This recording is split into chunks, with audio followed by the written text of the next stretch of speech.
Coucou tout le monde, j'espère que vous allez bien. Bienvenue sur Vicos, le podcast où on parle des victimes et où on les aime.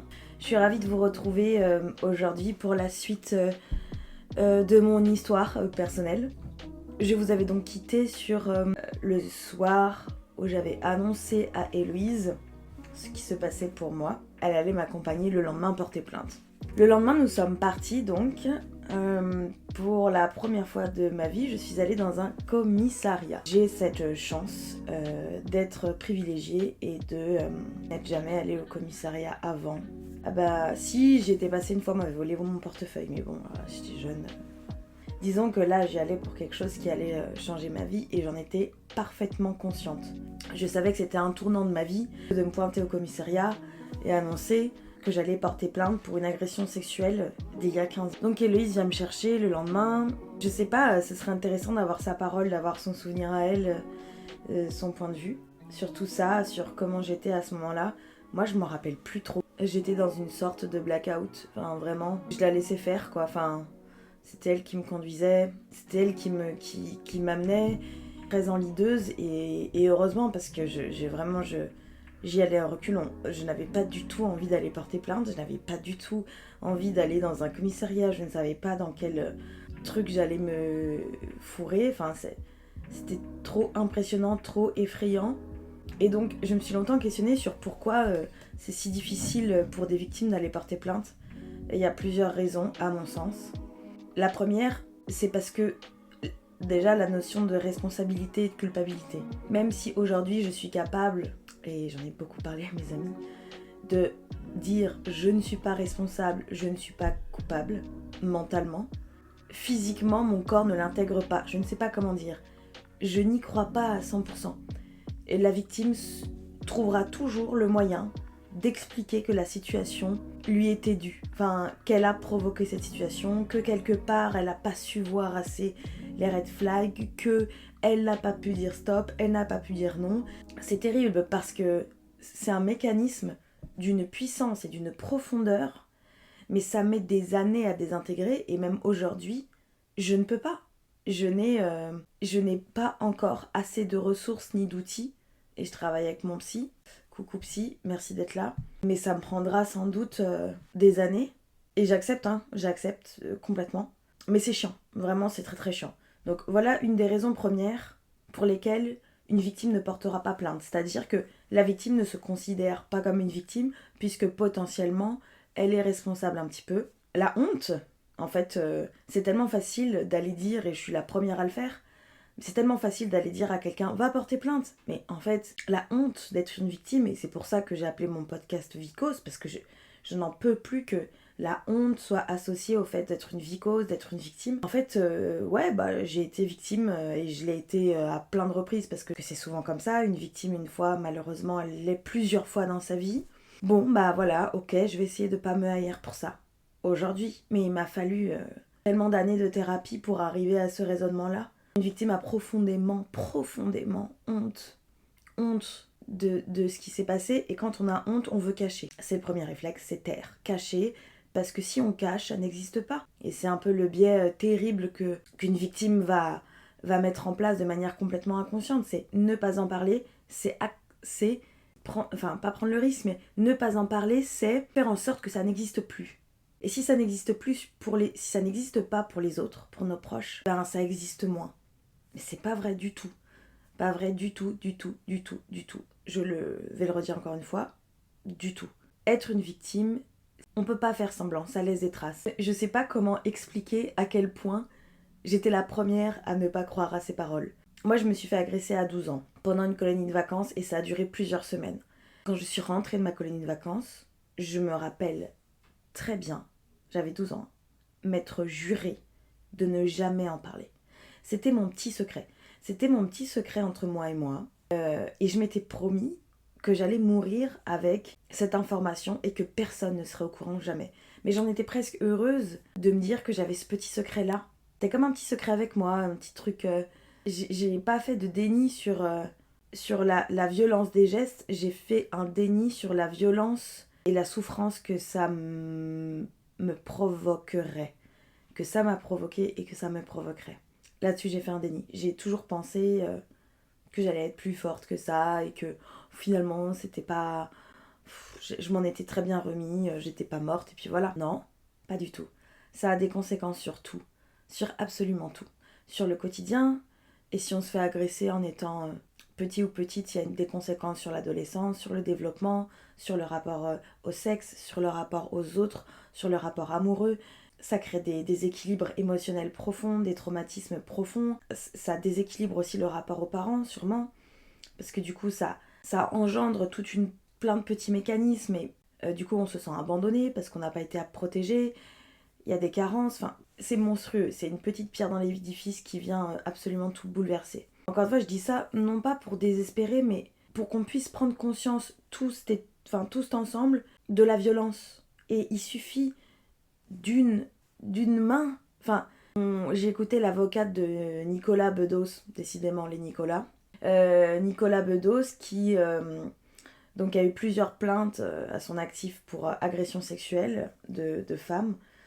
Et il n'a jamais été trop puni. Et là, récemment, il y a eu une peine qui est tombée, je crois 6 mois, où il est même pas en prison. Il a un bracelet électronique à la cheville et il va pouvoir vivre sa meilleure vie chez lui.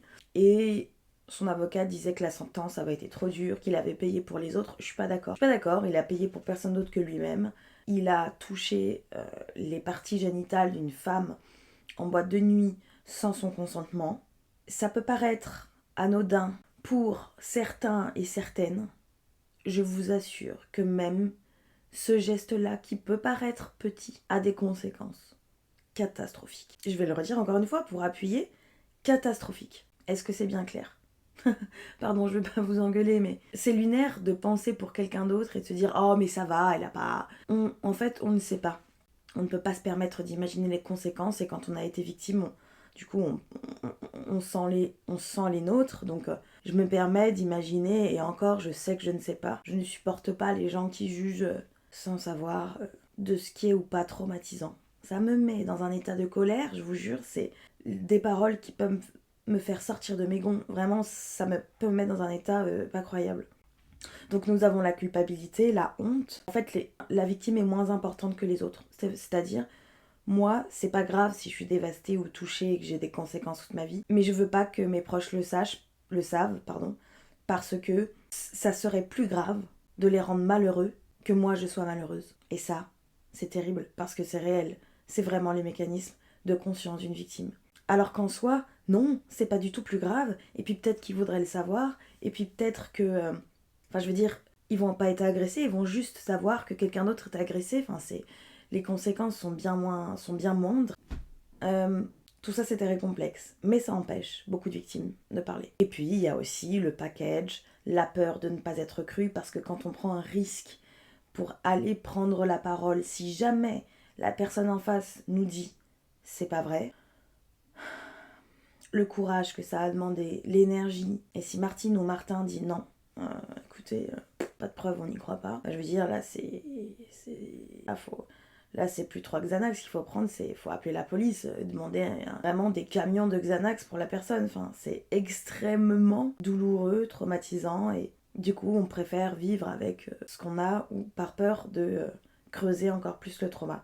Ce qui est dingue parce on devrait ne pas avoir peur de la justice, surtout en tant que victime. On devrait pouvoir avoir confiance. Ouais, confiance en la justice, confiance dans le fait d'être reçu, écouté et cru. Mais bon, c'est difficile. Ils font sûrement du mieux qu'ils peuvent. Voilà. Pour toutes ces bonnes raisons, je n'avais pas du tout envie d'aller porter plainte. Et puis, nous allons donc à ce commissariat.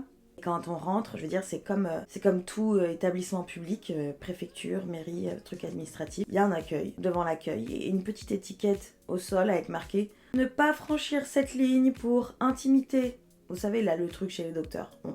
Donc là, il y a 15 personnes derrière cette ligne, et une personne au comptoir. Comment vous dire ? C'est une étiquette au sol, hein. Tout le monde entend tout. Enfin, je veux dire, c'est pas 1 mètre qui font qu'on va pas entendre. Surtout que l'atmosphère du commissariat, elle est vraiment particulière. J'avais vraiment l'impression de franchir une zone hors du temps. Vraiment, c'est une faune folle. Il y a une tension et une énergie vraiment très, très bruyante, très forte. Il y a des gens qui sont un peu inquiétants. Il Il y a un monsieur qui est alcoolisé, qui crie. Il y a une femme assise sur une chaise qui pleure, on ne sait pas pourquoi, c'est stressant. Un papa avec son fils, qui n'ont pas l'air au top. Enfin, vraiment, c'est une atmosphère particulière. Tout le monde se regarde un peu en chien de faïence, personne... Enfin, c'est terrible. Et nous, on arrive avec ma pote, et quand c'est arrivé mon tour, je bégayais un peu parce que c'était la première fois que je prononçais ces mots. Je viens porter plainte pour une agression il y a 15 ans. Et en fait, il faut dire ces mots forts, puis il faut les dire vite, parce qu'il y a une file derrière moi, donc il faut que je me dépêche. Je peux pas prendre mon temps de respirer, de dire... Enfin, c'est lunaire la situation. Faut être prêt à pouvoir dire ces mots. Enfin, et à la fois, faut être prête à dire ces mots, et en même temps, si on va au commissariat, c'est qu'on n'est pas bien. Enfin, c'est qu'on n'est pas dans un délire où c'est facile de parler. Donc, puis, t'as la personne en face, quoi, qui te regarde et qui te dit, mais qu'est-ce que vous racontez? J'ai porté plainte en 2020, et c'est pas 2024, hein. Je vous jure qu'en termes de MeToo, de prise de parole de victimes, de libération de la parole de la femme, de féminisme, de questionnement sur le patriarcat et les violences sexistes et sexuelles, on avance au jour le jour. C'est-à-dire que vraiment, 2024, on a l'impression qu'on a bien avancé, on est encore loin du compte, mais c'est vraiment, chaque jour est un nouveau step très important. Donc 2020, on était vraiment à la préhistoire des violences et des agressions sexuelles. Le MeToo, c'était en 2017. Donc c'était tout frais. La loi de la prescription venait d'être passée, parce que maintenant la temporalité de la prescription a été agrandie, fait que maintenant on peut porter plainte 20 ans après sa majorité. Ça laisse du temps. Donc j'étais loin de la prescription, très loin, mais la meuf elle était dépassée. Elle me disait mais quoi, mais une agression sexuelle d'il y a 15 ans, mais... Eh Patrick, on a une agression sexuelle d'il y a 15 ans là, faut venir. En fait ils sont pas du tout formés, ni habitués, ni... Ils savent pas. Et après, faut raconter l'histoire au guichet, hein, pour qu'ils aient une idée. Donc imaginez, moi au guichet, oui, le gars, il est sorti de prison, m'a recontacté, mais il m'a agressé il y a 15 ans, quand j'avais 12 ans et tout, et... Mais la meuf, elle se dit, mais c'est pas possible, elle me mitonne, enfin qu'est-ce que... Et la grande chance que j'ai eue dans mon malheur, c'est qu'elle a eu l'intelligence de me demander son nom. Elle m'a dit, bah, s'il a été en prison pendant 12 ans, il doit être dans nos fichiers, ainsi il vient de sortir. Je lui ai donné son nom, et quand elle l'a tapé sur l'ordinateur, elle a changé de visage. Elle a un peu fait, ah, elle m'a dit, bah oui, effectivement, il était à la prison de tatata. Et là, elle m'a mis en salle d'attente un peu plus loin, toute seule. Enfin, il y avait Hello avec moi, il me semble, mais elle m'a dit, bon, bah, je vais prendre votre déposition. Donc j'avais passé un step. Et puis là, c'est flou. J'ai attendu dans un endroit, on m'a vraiment aseptisé, puis elle est venue. Puis elle m'a dit, écoutez, je vais prendre votre déposition, mais moi je peux rien faire pour vous. En fait, quand on se fait agresser, quand on est mineur, il faut aller porter plainte à la brigade des mineurs. Même si vous êtes majeur aujourd'hui, il faut retourner à la brigade des mineurs et c'est eux qui vous aideront pour la suite. Et alors, il faut savoir que mineur, pour la brigade des mineurs, c'est de 12 à 15 ans. 15 ans, c'est la majorité sexuelle, il me semble. À partir de là, je crois que ça ne concerne plus la brigade des mineurs. Voilà. Et donc, nous sommes rentrés chez moi et je me rappelle que Hello m'a dit, bah, on y retourne demain. On va à la brigade des mineurs demain. Parce que c'était trop tard quand je suis sortie du premier commissariat. On y est retourné le lendemain. Et je vous raconterai cette arrivée à la brigade des mineurs dans le prochain épisode. En attendant, je vous souhaite de prendre soin de vous. J'apporte tout mon soutien évidemment aux personnes qui se sentent concernées. Je continuerai de mettre des numéros d'aide dans la barre d'infos. Merci de m'écouter, ça me touche beaucoup. Et puis, je vous dis à très vite. Ciao!